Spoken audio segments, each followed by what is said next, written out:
STR న్యూస్‌కి స్వాగతం. వార్తలు చదువుతున్నది మీ శాలిని. ప్రజా సమస్యలు తెలుసుకునేందుకు ప్రజల్లోకి నేరుగా వెళ్లేందుకే జాగృతి జనం బాట కార్యక్రమానికి శ్రీకారం చుట్టానని ఎమ్మెల్సీ తెలంగాణ జాగృతి అధ్యక్షురాలు కల్వకుంట్ల కవిత అన్నారు. మహబూబ్ నగర్ జిల్లా కేంద్రంలోని సుదర్శన్ గార్డెన్ ఫంక్షన్ హాల్లో నిర్వహించిన సమావేశంలో ఆమె మాట్లాడుతూ కాంగ్రెస్ ప్రభుత్వం ప్రజలను మోసం చేసిందని విమర్శించారు. మహబూబ్ నగర్ జిల్లా వ్యాప్తంగా ఉన్న ముగ్గురు ఎమ్మెల్యేలు కూడా హామీల అమలులో విఫలమయ్యారని అన్నారు. ముందు ప్రజలకు స్వచ్ఛమైన పాలన అందించాలని హితవు పలికారు. మీ ఎస్టీఆర్ న్యూస్ని సబ్స్క్రైబ్ చేసి, లైక్ చేసి, షేర్ చేయండి.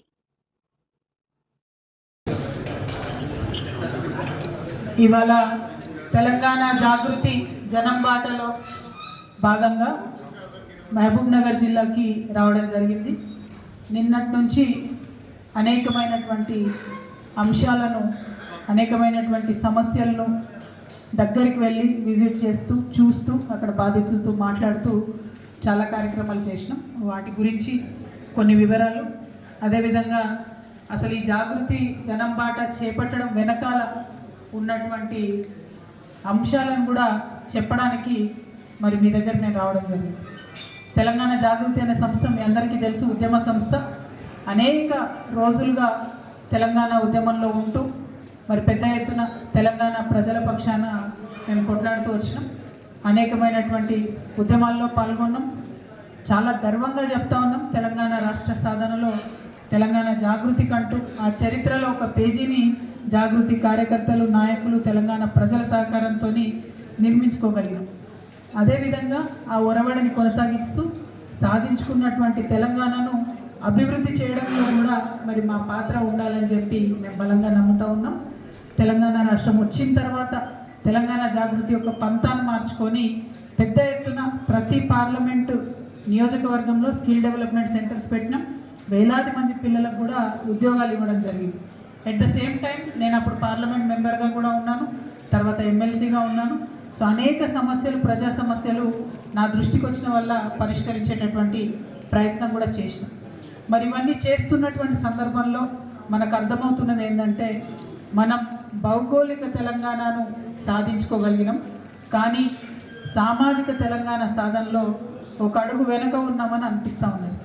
దానికి బెస్ట్ ఉదాహరణ ఏంటంటే, నిన్నటికి నిన్న మేము ఈ మహబూబ్ నగర్ జిల్లాలో తిరుగుతూ ఉంటే మరి జడ్చర్లలో ఒక హాస్పిటల్ ఉన్నది. జడ్చర్లలో ఉన్నటువంటి హాస్పిటల్లో ఒక యువ రైతు హాస్పిటల్కి వచ్చి సూసైడ్ చేసుకుని హాస్పిటల్కి వచ్చినటువంటి ఒక యువ రైతు వైద్యం అందక చనిపోయినటువంటి పరిస్థితి. అది మొత్తం ప్రముఖంగా పత్రికలలో మీరందరూ కూడా ప్రకటించారు. అంటే ఇవాళ డబ్బు లేనటువంటి వారికి మనం ఎంతో ఆశతో తెచ్చుకున్నటువంటి ఈ రాష్ట్రంలో, ఎంతో ఆకాంక్షలతో తెచ్చుకున్నటువంటి ఈ రాష్ట్రంలో కనీసం వైద్యం అందించలేనటువంటి పరిస్థితిలో తెలంగాణ రాష్ట్రంలో ఉన్నాం. మరి అదే కొంత డబ్బు ఉన్నటువంటి వ్యక్తి ఎక్కడో దగ్గరికి పోతే ప్రాణం నిలబడేటటువంటి పరిస్థితి ఉంది. అదేవిధంగా విద్య మనందరం కూడా చూస్తున్నాం. ఫీజు రియంబర్స్మెంట్ ప్రభుత్వం పే చేయకపోతే పేద విద్యార్థులు ఇలా ఇంటి పట్టున ఉంటున్నటువంటి పరిస్థితి. మీరు ఏ మండల కేంద్రంలో అడగండి, ఏ గ్రామంలో అడగండి, ప్రైవేటు కాలేజీలు, స్కూళ్ళు అందరూ కూడా చేతులు ఎత్తేసారు.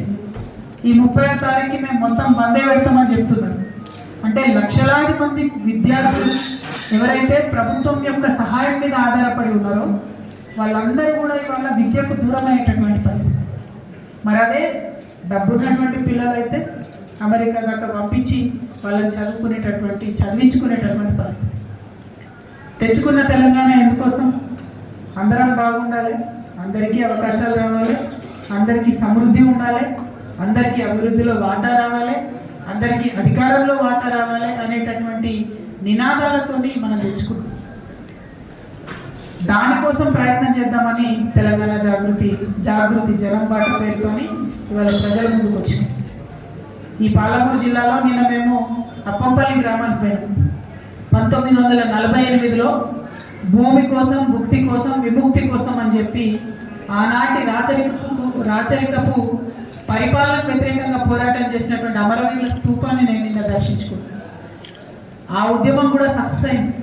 తెలంగాణలో భూమి కోసం, భుక్తి కోసం చేసిన ఉద్యమం సక్సెస్ అయింది. తద్వారా రాచరికం పోయింది, మనం భారతదేశంలో విలీనం కూడా అయిపోయింది. ఫ్రెంచ్ రెవల్యూషన్, స్వేచ్ఛ, స్వాతంత్రం, సౌభ్రాతృత్వం సక్సెస్ అయినటువంటి తెలంగాణ ఉద్యమం, నీళ్లు, నిధులు, నియామకాలు విజయ తీరాన్ని ముద్దాడినటువంటి ఉద్యమం. అదే కోవలో మరి ఇందాక నేను చెప్పినటువంటి అనేక అసమానతలు, వీటిని తొలగించుకోవడం కోసం ఖచ్చితంగా అవకాశం, అధికారం, ఆత్మగౌరవం అనేటటువంటి నినాదంతో సామాజిక తెలంగాణ సాధన కోసం తెలంగాణ జాగృతి ప్రయత్నం చేస్తుంది. మరి ఇది అనేటటువంటి ప్రశ్న ప్రతి ఒక్కరి మనసులో వస్తుంది. ఈ 10-12 సంవత్సరాల్లో కూడా ఖచ్చితంగా ప్రతి ఒక్కరికి ఒక సేఫ్టీ నెట్ రావాలి, కనీసం 3 పూటల తినేటటువంటి పరిస్థితి ఉండాలి. అది పెన్షన్ పెట్టుకున్నా, సాగునీటి కార్యక్రమాలు చేసినా, ఇంటింటికి నల్లబెట్టించి నీళ్ళిచ్చే కార్యక్రమాలు చేసినా, కేసీఆర్ కిట్ ఇచ్చిన, ప్రసవాలు హాస్పిటల్లో జరగాలనే ప్రయత్నం చేసినా ఎంతో కొంత మంచి చేసుకోగలిగాం. కానీ చేయాల్సింది ఇంకా మిగిలి. పరిపాలన మారి 2 సంవత్సరాలైంది. 100 పడకలు ఉన్న జడ్చర్ల హాస్పిటల్ 50 పడకలు అయిపోయింది. నేను ముఖ్యమంత్రి రేవంత్ రెడ్డి గారి స్పీచ్ విన్నా జడ్చర్లలో ఎలక్షన్లలో. హాస్పిటల్లో జనరేటర్ పనిచేస్తలేదు, లక్ష్మారెడ్డి గారిని హాస్పిటల్ కట్టేస్తే కానీ కరెంట్ రాదన్నాడు. మరి ఇలా ముఖ్యమంత్రి గారిని ఎక్కడ కట్టేయాలి? 100 పడకల హాస్పిటల్ 50 పడకలు ఎట్లయితుంది? హాస్పిటల్ ఎట్లా జరుగుతుందండి? అంటే పెట్టుకున్నటువంటి హాస్పిటళ్లను నడపలేని పరిస్థితి. ఇవాళ గురుకులాల పరిస్థితి ఎట్లా ఉంది? నిన్న రామారెడ్డిగూడెంలో ఒక ఆడపిల్ల ఆత్మహత్య చేసుకుంటే ఇప్పటి వరకు కనీసం దానికి కారణం వెతకలేనటువంటి పరిస్థితి. పెట్టిన గురుకులాలు మెయింటైన్ చేయలేము, ఉన్న హాస్పిటల్ మెయింటైన్ చేయలేము, అసమానతలు పెరుగుతూనే ఉంటాయి. చచ్చేటోడు సస్తనే ఉంటాడు, చదువాపేసేటోడు చదువాపేస్తూనే ఉంటాడు. మరి ఇది కాదా కారణం? దీనికి పరిష్కారం వెతుక్కోవద్దా? మా జీవిత కాలంలో మేమే అనేక సార్లు అనుకునే వాళ్ళం, భారతదేశ స్వతంత్ర ఉద్యమం చూడలేకపోయినాం, కానీ ఖచ్చితంగా తెలంగాణ ఉద్యమంలో కొట్లాడాలి, మనం ఏదైతే అదవుతుందని కొట్లాడాలి. కొన్ని సందర్భాల్లో మీ ప్రాణాలు పోయే ప్రమాదం ఉందని చెప్తే కూడా లెక్క చేయకుండా అనేక మంది ఉద్యమకారులు, నేను ఒక్కదాన్ని కాదు, చేసినటువంటి అట్లా కష్టపడి తెచ్చుకున్న తెలంగాణను తెరలు కానీయము, ఆగం కానీయము. ఖచ్చితంగా దీనికి సామాజిక తెలంగాణనే పరిష్కారం. సామాజిక తెలంగాణ అంటే ప్రతి ఒక్కరికి అధికారంలో వాటా దక్కాలి, ఖచ్చితంగా దక్కాలి. ఇవాళ ఎస్సీలలో రిజర్వేషన్, మనము ఎస్సీలలో వర్గీకరణ చేసుకున్నాం, అందరి పోరాటాల ద్వారా అది సాధ్యమైంది. మరి అలా లోకల్ బాడీ ఎన్నికలు ఇవాళ రేపు వస్తాయి అంటున్నారు. దానికి వర్గీకరణ అప్లై చేసిందా?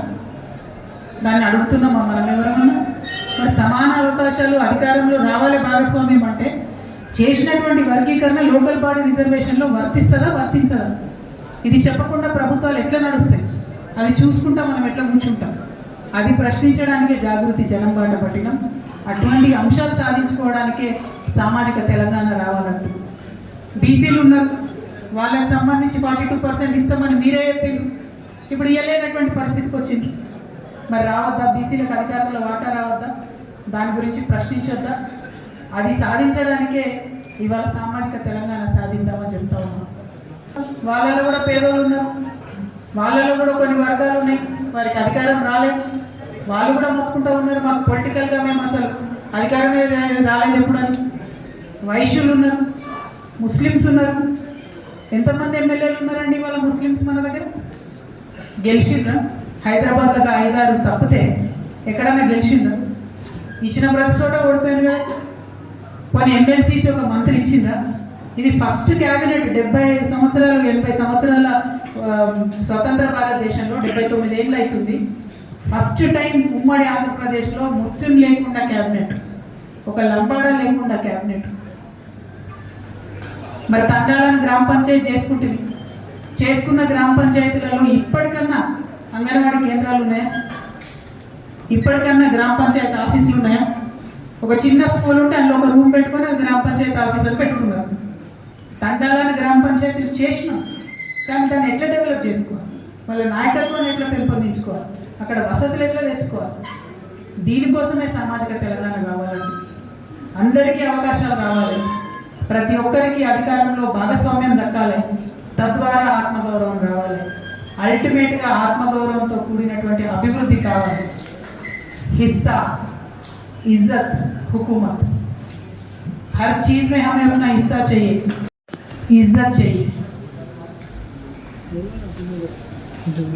कितने एमएलए से आज, कितने एमपी से मुसलमानों में, कितने एमपी से बीसी में? पूरे महबूबनगर जिला में एक बीसी एमएलए जीते, सिर्फ एक. पॉपुलेशन इज मोर देन 60% इन महबूबनगर. ఇటువంటి వాటి కోసమే సామాజిక తెలంగాణ రావాలంటూ విప్లవాత్మకమైనటువంటి ఆలోచన చేసిన ప్రతిసారి సమాజం బాగుపడ్డది. ఆనాడు ఒకసారి విప్లవాత్మకమైన ఆలోచన సామాజిక తెలంగాణ వస్తుంది. मैं हमारे महबूब नगर के सारे मुसलमान भाई बहनों से, तेलंगाना के मुसलमान भाई बहनों से रिक्वेस्ट करती हूँ, एक इनकलाबी सोच अभी ज़रूरत है ज़माने में.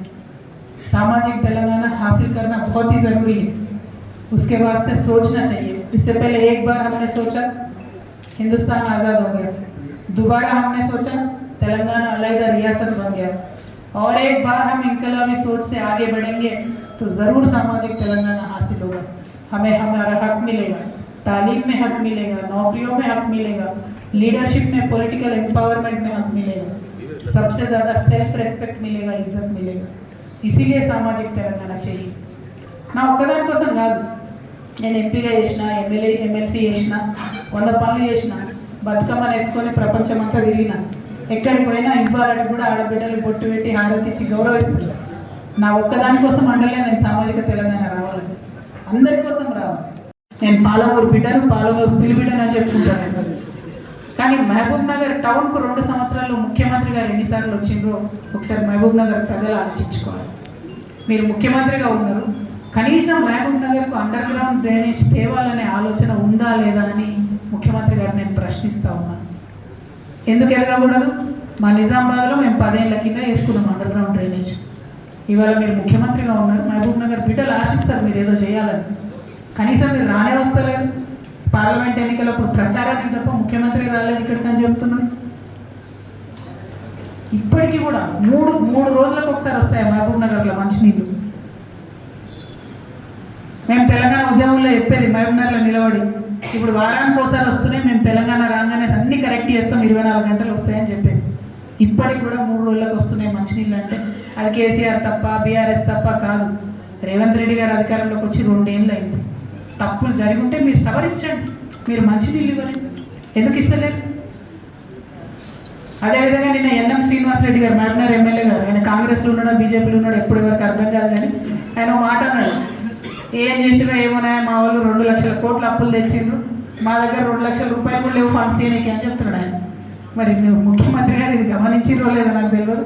గమనించాలని నేను పత్రికా ముఖంగా విజ్ఞప్తి చేస్తూ ఉన్నాను. అట్లానే జడ్చర్ల నిన్న ఉద్దండాపూర్ రిజర్వాయర్కి మేము పోవడం జరిగింది. ప్రత్యేకించి పాలమూరు రంగారెడ్డి ప్రాజెక్టు ఫినిష్ చేయమని గౌరవ ముఖ్యమంత్రి గారు నేను విజ్ఞప్తి చేస్తూ ఉన్నా. మహబూబ్ నగర్ జిల్లా రైతాంగం తరఫు మీరు ఈ జిల్లా బిడ్డ, మీకు మంచి పేరు వస్తుంది. 80-85% వర్క్స్ చాలా చోట్ల పూర్తి అయిపోయినాయి. లింకేజ్ వర్క్స్ ఉన్నాయి, కొన్ని చోట్ల 90% వర్క్స్ పూర్తి అయిపోయినాయి. కేవలం పాలమూరు రంగారెడ్డి పూర్తి చేస్తే కేసీఆర్ గారికి పేరు వస్తుందనే ఉద్దేశంతో రేవంత్ రెడ్డి గారు చేస్తలేరు అనేటటువంటిది నేను ఇవాళ వారి మీద ఆరోపణ చేస్తా ఉన్నాను. మీరు రాజకీయాలు పక్కన పెట్టండి, రైతాంగం మీద దృష్టి పెట్టండి. మీరు నారాయణపేట కొడంగల్ ప్రాజెక్టు కట్టుకోండి, కానీ పాలమూరు రంగారెడ్డి ప్రాజెక్ట్ని దయచేసి పాడు చేయకండి. ఎందుకంటే మనం ఎంత పాలమూరు రంగారెడ్డి లేట్ చేస్తే అంత తొందరగా అక్కడ చంద్రబాబు నాయుడు గారు మన నీళ్ళని కూడా ఎత్తుకపోయే ప్రయత్నాలు చేస్తున్నారు. కృష్ణా వేసి నీళ్లు తీసుకుపోతున్నారు, గోదావరి బనకచెర్ల కట్టుకుంటున్నారు. అయినా మీరేమంటలేదు. మన మహబూబ్నగర్ జిల్లాకు ఆనుకొని ఉండే కర్ణాటకలో ఆల్మట్టి ఎత్తు పెంచుతున్నారు. అక్కడ ఉన్నది కూడా మీ కాంగ్రెస్ ప్రభుత్వమే.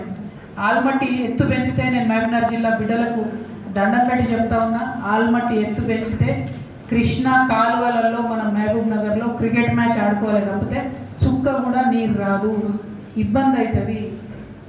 వానలు పడకపోతే నీళ్ళు వచ్చే పరిస్థితే ఉండదు. ఎట్టి పరిస్థితుల్లో దాన్ని ఆపాలి. ముఖ్యమంత్రి గారు నేను డిమాండ్ చేస్తూ ఉన్నాను. అదేవిధంగా జడ్చర్లలో అక్కడ ఎమ్మెల్యే గారు చెప్పారు, ఆయన గమ్మత్తున్నాడు ఎమ్మెల్యే, ఆయన సీఎంఏ తిడుతుంటాడు ఎప్పుడు. అయితే ఆయన ఎలక్షన్లలో చెప్పిండు, కొల్లూరు మండలం గెలిచినాక 24 గంటలలో తెస్తా అన్నాడట. మరి ఏమైనా జడ్చర్ల ఎమ్మెల్యే గారు 24 గంటలు అయిందో లేదో ఆలోచన చేసుకొని తొందరగా కొల్లూరు మండలం తేవాలని చెప్పి డిమాండ్ చేస్తున్నాం. ఏదైతే 100 పడకల హాస్పిటల్ను మీరు 50 పడకలకు మార్చిండ్రో దాన్ని తిరిగి 100 పడకలు చేయాలి. అక్కడ మహిళలకు సపరేట్గా అవకాశం సౌలత్ కల్పించాలి. ఒక యువ గిరిజన రైతు చనిపోయాడు, ఆలోచన చేసి కాంపెన్సేషన్ ఇవ్వాలని కోరుతా ఉన్నాను. ఇక ఈ సెజ్ ముచ్చటని అయితే రోజు వింటాం మేము హైదరాబాద్లో. ఇక్కడికి పీసీబీ వాళ్ళు పొల్యూషన్ కంట్రోల్ బోర్డులో వస్తున్నారని తెలియగానే ఎమ్మెల్యే గారు స్టేట్మెంట్ ఇస్తారు, వెంటనే పోయి ఫోటో దిగుతాడు. మంచి పిఆర్ ఏజెన్సీ ఉంది, ఎవరో ఆయనకు నాకు తెలియదు, కానీ ఇది మాత్రం దారుణం. దయచేసి ప్రజా సమస్యల మీద దృష్టి పెట్టండి కానీ పిఆర్ స్టంట్ల మీద కాదు.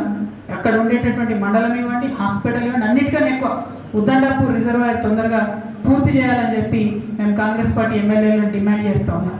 అదేవిధంగా దేవరకద్రకు పోయి వచ్చినాం, కరివెన రిజర్వాయర్ ఆల్మోస్ట్ వర్క్ అయిపోయింది. ఇక ఏనుగు వెళ్ళింది తోక చిక్కింది అన్నట్టు కొంచెమే వర్క్ ఉంది. అది ఫినిష్ అయిపోతే చాలా పెద్ద ఎత్తున ఏదులకు మనము వాటర్ పంప్ చేసుకునే అవకాశం ఉంటుంది. ఇక అక్కడ కూడా నిన్న చాలా కామెడీ అనిపించింది. మాకు కురుమూర్తి జాతర పోదాం అనుకున్నాం, లేదక్క లేట్ అయిపోయింది, ఆడ కష్టమవుతుంది రోడ్డు మీద అని అన్నారు. ఎందుకు రోడ్డు లేదా అని అంటే, సరే మెట్ల ధర ఎప్పుడో ఉంది, పురాతనమైనది రోడ్డు. మా ఆల వెంకటేశ్వర రెడ్డి గారు ఎమ్మెల్యే ఉన్నప్పుడు ఒక దిక్కుకెళ్ళి రోడ్ వేసింది, అది సగం పూర్తయింది. ఇప్పుడు ఎమ్మెల్యే గారు వచ్చి ఆయన మక్కు పట్టు ఆల వెంకటేశ్వర రెడ్డి గారు వేసిన రోడ్డు మీద మేము పోము, మేము వేరే రోడ్ వేస్తాం. ఇప్పుడు ఈ గుట్టెనుకని ఇంకొక రోడ్ వేస్తుంది, అది సగమే అయింది. సో ఒక రోడ్డు సగమైంది, ఇంకొక రోడ్డు సగమైంది. భక్తులకు మాత్రం పోయే సౌలత్ కాలేదు. ఇట్లాంటి ఆలోచనలు పెట్టుకొని ప్రజాధనం వ్యయం చేసి ప్రజలకు సౌకర్యం లేకుండా ఎమ్మెల్యేలు రాజకీయ పార్టీలు చేయడం అన్నది కరెక్ట్ కాదు. దీని మీద ఆలోచన చేయాలని చెప్పి నేను దేవరకద్ర ఎమ్మెల్యే గారిని కోరుతా ఉన్నాను. త్వరితగతిన కురుమూర్తి రోడ్ కంప్లీట్ చేయాలని చెప్పి ఎమ్మెల్యే గారిని డిమాండ్ చేస్తూ ఉన్నాను. అదేవిధంగా ఫీ రీఎంబర్స్మెంట్ ప్రతి చోట పోయిన ప్రతి చోట కంప్లైంట్స్ దాని మీద. ఇక 2500 రూపాయలు ఇవ్వలేదు అని మా మహిళలు ఎక్కడికి పోయినా అడుగుతున్నారు. అన్నిటికన్నా ఎక్కువ అక్క తులం బంగారం బరాబర్ అడుగు రేవంత్ రెడ్డిని అని చెప్పి ప్రతి చోట చెప్తా ఉన్నారు. మహిళలకు తులం బంగారం ఇవ్వాల్సిందిగా నేను కోరుతా ఉన్నాను. మరి మహబూబ్ నగర్ నిరుద్యోగుల పక్షాన జాబ్ క్యాలెండర్ తొందరగా ఇవ్వాలని కోరుతున్నాను. ఇక ఘోరం ఏంటంటే రైతులకు సంబంధించి నిన్నటి నుంచి పడుతున్నటువంటి వర్షంతో పత్తి మొత్తం కూడా తడిసిపోయినటువంటి పరిస్థితి ఉంది. సీసీఐ ఏమో 12% తేమ ఉంటేనే కొంటా అంటుంది. అట్లా కాకుండా నేను ప్రభుత్వాన్ని డిమాండ్ చేస్తూ ఉన్నా, ఎంత తేమ ఉన్నా ఎట్లా ఉన్నా పత్తి కొనాలి, వరి కూడా కొనాలని చెప్పి నేను పత్తి వరి రైతుల తరఫున మరి నేను డిమాండ్ చేస్తూ ఉన్నా. మరి మన పాలమూరు జిల్లా అంటే పండగ సాయన్న పుట్టిన జిల్లా, పండగ సాయన్నను స్ఫూర్తిగా తీసుకునేటటువంటి జిల్లా.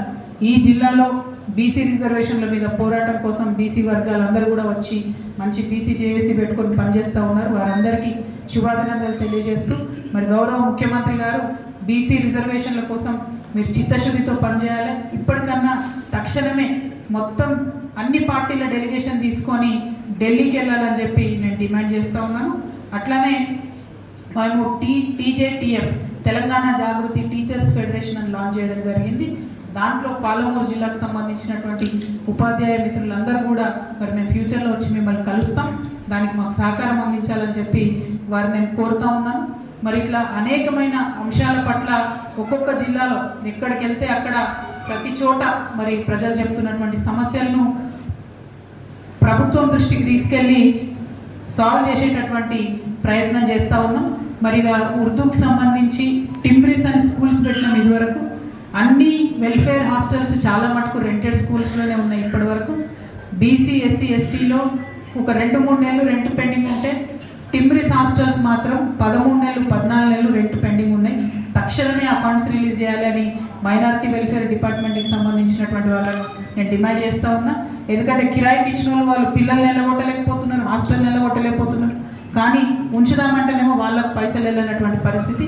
కాబట్టి ఈ అంశాల మీద సీరియస్గా ఆలోచన చేయవలసిందిగా నేను గౌరవ ముఖ్యమంత్రి గారిని కోరుతూ మళ్ళీ ఒకసారి మీ అందరికీ నేను పాలమూరు జిల్లాకు జాగృతి జనం బాటకు వచ్చినాం. జాగృతి పాత కొత్త కార్యకర్తలు అందరం కూడా కలుసుకున్నాం. ఈ వేదిక మీద ఉన్నటువంటి మా నాయకులందరికీ కూడా నమస్కారాలు తెలియజేస్తూ జాగృతిని ఖచ్చితంగా పెద్ద ఎత్తున బలోపేతం చేస్తాం. రానున్న రోజులలో నియోజకవర్గ బాడీలు, గ్రామస్థాయి బాడీలు, మండల స్థాయి బాడీలు అన్నింటినీ కూడా ఫుల్ ఫ్లెజ్డ్గా వేసుకుంటాం. సంస్థను పరిపుష్టం చేసుకుంటాం. సామాజిక తెలంగాణ సాధన కోసం నిలబడి కొట్లాడతామని ఈ సందర్భంగా తెలియజేస్తూ మరి మా పత్రికా మిత్రులందరూ కూడా చాలాసేపటి నుంచి వేచి ఉన్నారు. ప్రశ్నలు అడగడానికి కూడా సిద్ధంగా ఉన్నారు. ఆల్రెడీ చేతులు లేస్తూనే ఉన్నాయి. అన్ని ప్రశ్నలు కూడా తీసుకుంటా. 1 నిమిషం. Thank you. జై తెలంగాణ. చెప్పండి.